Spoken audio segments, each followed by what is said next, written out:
Hi everyone, welcome back to my YouTube channel. So finally the video for English is here. पहले मैं आप लोगों को बता दूं कि जिन लोगों के पास सिर्फ 2.5 days है उनके लिए what strategy, basically I wouldn't call it a strategy, what I would have done अगर मैं उस पोजीशन पे होती तो मैं वो बताऊंगी.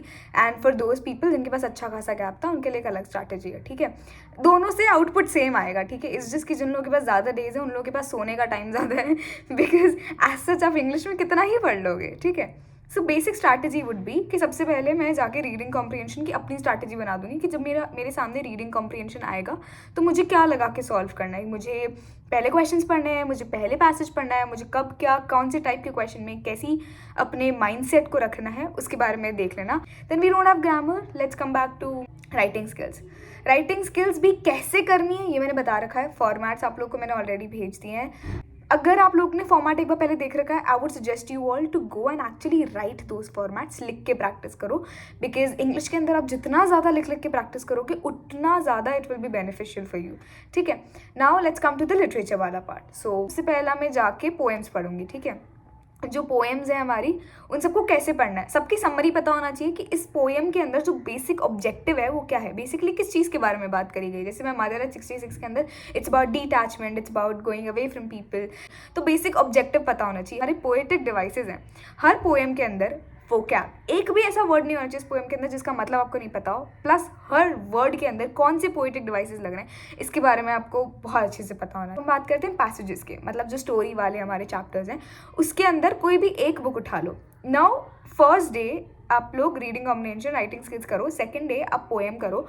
Poem will be done bye 2 hours maximum. उसके बाद आप कोई भी एक बुक उठा लो और उसका सारा का सारा जो चैप्टर है उसको रीड करो. सेम, अगर आपको रीड नहीं करना है, मन नहीं कर रहा, समरीज पता होनी चाहिए आप लोग को.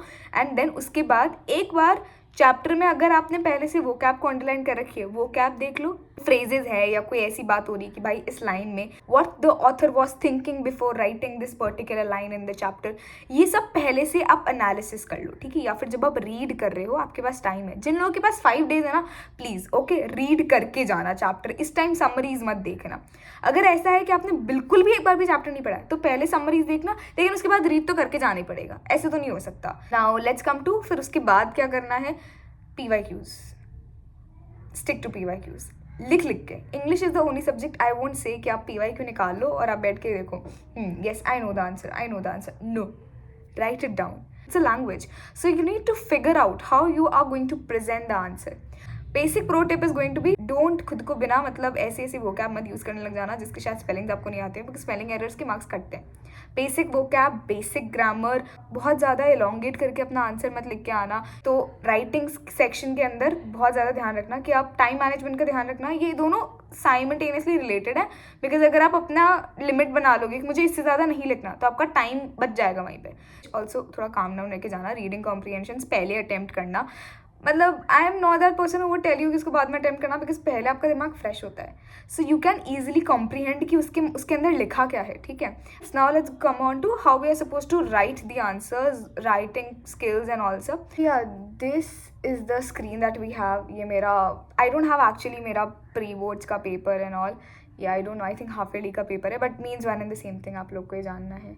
ठीक है, see look here also I have mentioned points to note, improve handwriting, okay, notice, letter. So this is how I use to actually evaluate myself. तो जब अपना बेसिक समराइजेशन कर रहे हैं या सेल्फ इवैल्यूएशन कर रहे हैं तो ऐसे करें, आप अपने पॉइंट्स ध्यान में रखें कि मुझे किस चीज़ बातों का ध्यान रखना है.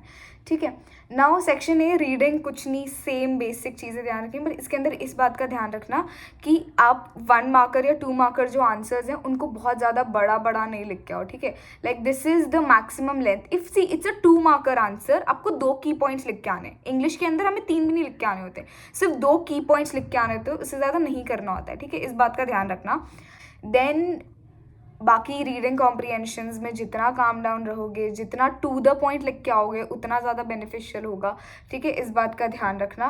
क्वेश्चंस अच्छे से पढ़ना, incorrect correct, again and again I am telling you these basic things जो हम भूल जाते हैं क्योंकि हमें लगता है कि भाई क्या प्रो टिप होगी, क्या स्ट्रैटेजी होगी, कौन सा फॉर्मूला होगा जिसकी वजह से हमें मार्क्स मिल सकते हैं. ये छोटी छोटी सी चीज़ें होती हैं जो हम भूल जाते हैं एग्जाम के टाइम पे, तो उस चीज़ का ध्यान रखना. Let's come to the writing section. Most important section. Now थोड़ा सा फॉर्मेट में गड़बड़ी चल सकती है, बहुत ज़्यादा नहीं चल सकता, बट अंदर से तो परफेक्शनिज्म की आवाज़ आनी चाहिए ना, अंदर से तो लगना चाहिए कि हमने बहुत अच्छे से पढ़ाई करी है तो हम बहुत अच्छे से करके आए। सो परफेक्ट होना चाहिए आपका आंसर। आई वोंट से कि गलत चलत चलेगा, नहीं चलेगा गलत चलत, you have to be very very precise and correct. So this is the format and ये CBSE एक्नॉलेज करती है। तो बेसिक स्ट्रैटेजी क्या होगी, आपको फॉर्मेट पता होना चाहिए। अब जो ये कंटेंट वाला पार्ट है, आपको बस इतना सा फिगर आउट करना है। Date time when you question देगा तो उसमें भी कोई दिक्कत नहीं है, ये बाकी के नीचे सब सेम है, बस इतना सा लिखना है। 3 लाइनें लिखने के लिए आपको कोई 5 मार्क्स दे रहा है फ्री के, ठीक है। तो ये मैं जब बोल रही हूँ ना कि प्लानिंग प्लॉटिंग करोगे, आप अपना आंसर कैसे अटेम्प्ट करोगे, ये जो बेसिक चीज़ें आपको लिखनी होगी ना, आप क्या लिखोगे इसके अंदर, कॉपी पेस्ट भी कर सकते हो, जो मैंने लिखा है वो भी लिख के आ सकते हो, बट ऐसा कुछ अगर आपको स्पेसिफिक अलग सा लिखना है वो दिमाग में रखना है। सो नोटिस डन। देन उसके बाद इन्विटेशन कार्ड, ठीक है। हर चीज़ का फॉर्मेट का ध्यान रखना। फॉर्मेट की अगर आपको PDF चाहिए तो आप टेलीग्राम चैनल से ले सकते हो, या फिर ड्राइव पे भी है वो, तो ठीक है।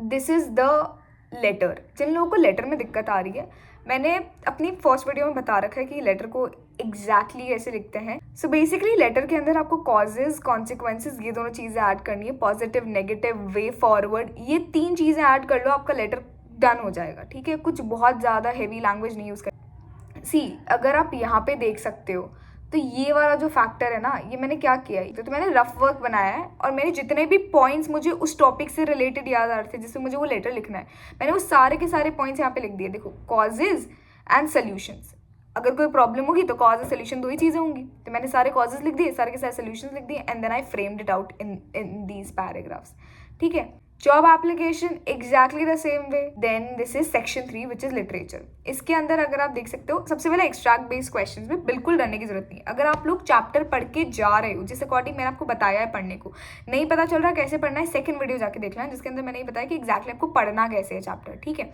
बहुत छोटे छोटे आंसर्स होते हैं, ज़्यादा बड़े आंसर्स नहीं होते हैं। देखो, पोएटिक डिवाइसेस का ध्यान रखना, मेरी तरह से कंफ्यूज मत होते रहना, बिकॉज अगर आप लोग के पास लिस्ट होगी कि इस पोएम के अंदर कितने पोएटिक डिवाइसेस है, कितने पोएटिक डिवाइसेस नहीं है, तो it will be very easy for you guys. और ये लिस्ट मैंने आपको पहले ही बनाने को कही थी, तो I don't think so that be a matter of concern. मेरी हैंडराइटिंग बहुत बुरी है और मैंने पॉइंट टू नोट में ये लिखा था कि मुझे अपनी हैंडराइटिंग को थोड़ा इंप्रूव करना चाहिए, because I have not written actually very good. मैंने बोर्ड्स में थोड़ी अच्छी राइटिंग लिखी थी।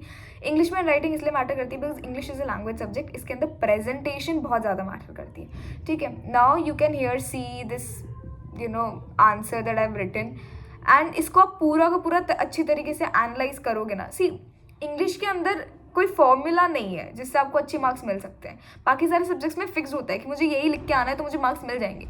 इंग्लिश के अंदर the only basic thing is कि आपको कीवर्ड्स ढूंढने हैं, की पॉइंट ढूंढने हैं और उसके बाद आंसर लिखना है। और आंसर का फॉर्मेट मैंने बताया। इंग्लिश के अंदर आप फ्लो चार्ट्स नहीं बना सकते, ऐसा कुछ नहीं बन सकता, ठीक है। Also leave 2 lines.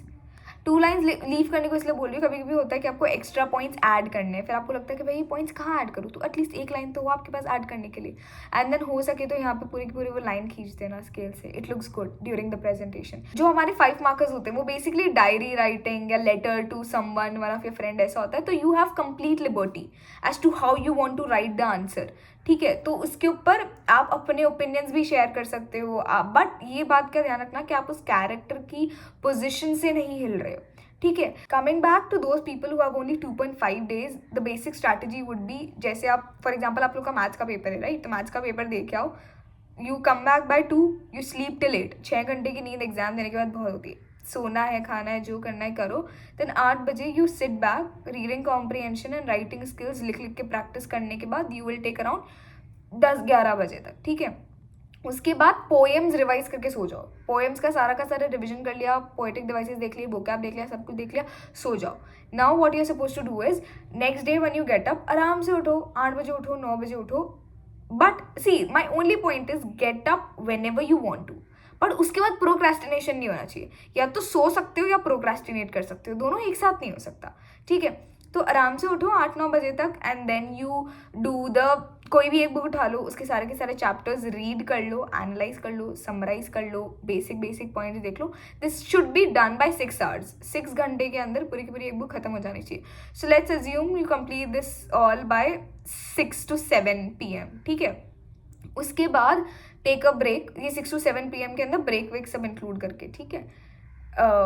फिर उसके बाद थोड़ा सा ब्रेक लो, फिर you move on to the next book, फिर जो आपको नेक्स्ट बुक पढ़नी है उसको भी रीड कर लो। ये सब आप पूरे सेकंड डे पे करना।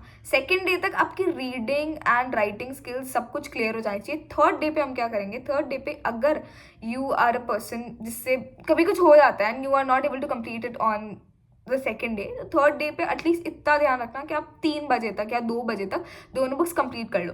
सी अगर आप पढ़ने बैठोगे so that's not a really big deal, it is possible, ठीक है, it's very very much possible. आप प्री बोर्ड्स में कैसे पढ़ के गए थे, प्री बोर्ड्स में भी तो सेम सिलेबस आता है और उसमें तो एक दिन की छुट्टी मिलती है। So exactly the same we are suppose to do in boards. मैंने क्या बोला था, जितना टेंशन लोगे कि दीज आर बोर्ड्स बोर्ड्स उतना ज़्यादा प्रॉब्लम होएगा।